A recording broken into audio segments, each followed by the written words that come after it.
Issues in Aging by BryanD. First off, there are many problems for the elderly, which we'll be getting into. As they grow older, there's become many more frequent problems. First off, there are falls, heart disease, medications, and slippers.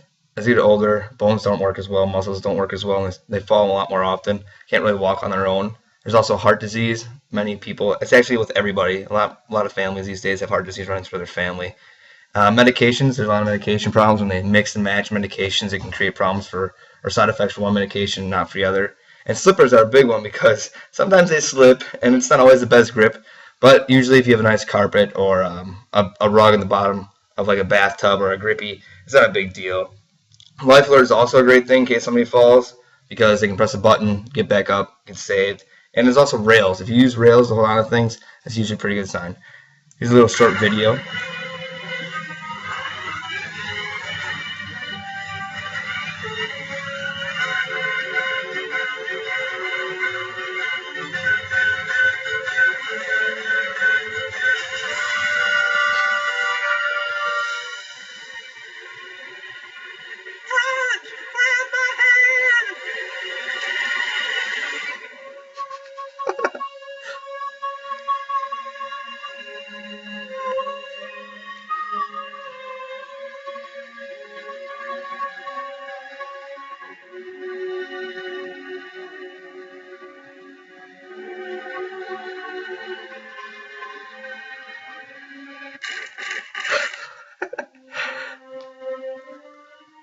Old people are very, very fragile. A simple fall off that little small step can definitely break their hip.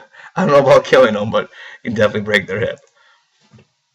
Next, as you get older, you lose muscle mass, your metabolism slows down, and when you lose muscle, you're going to gain more fat. And you lose in strength and you need more exercise. I mean, even just standing up 5-10 minutes a day or walking around 5-10 minutes to start off with is a great thing. Get you back in shape or keep you healthier. After a while, you can start, going for a walk around the block or, maybe a little, I wouldn't recommend running, but maybe once in a while. But as you can see, he's kind of tired. So make sure they exercise. Another thing is when you get older, you have urinary infrequency polyuria, which is you think your bladder's full, so you keep going to the bathroom constantly, but you're not emptying it all out. So you just keep going over and over, especially at nighttime. You're going to go, they have a large amount of urine stored up because they keep going a little bit at a time. They don't let it all out because they think it's empty when it's really full. Around age 50, the bladder capacity weakens because your muscles are weakening. You get dehydration when you get older. Your kidneys become less efficient, less concentrated urine, and it filtrates less. And drugs take longer as you get older in your system. They're going to take longer to take effect on the body. This does affect the day and night cycle of going to the bathroom for an older person. So, if grandma wants to bed, don't get mad at her because it's not her fault. And eventually one day it's probably most likely happening to you.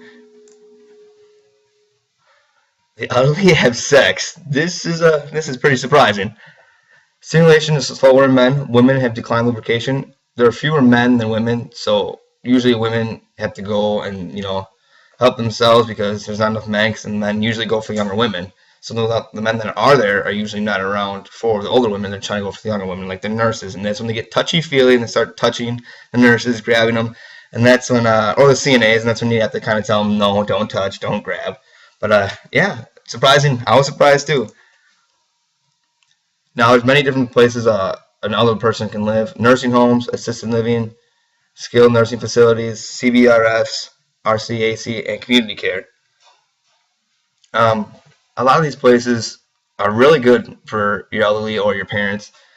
Most people do not like nursing homes, though. They just have their reasons, and that's fine. But they have a lot of activities such as bingo or dancing or poker or getting together, doing a lot of things. So it's kind of nice. So when you physically can't really take care of them anymore, they will be safe and treated. There's always almost a CNA on every one of these places to help out. How that applies to my career. Well, physical therapy for one is a great thing. You know how to help.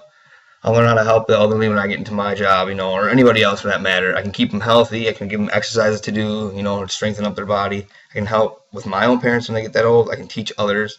And knowledge from this class, of course, is a great thing. It's going to help me a lot, go a long way. More ways I can help is I can give healthy living myself and stay on the right track. So I can stay out of a place for longer I can help any way I can and just continue learning so I can graduate when I go to grad school. I'll have all this behind me and help me backing me up.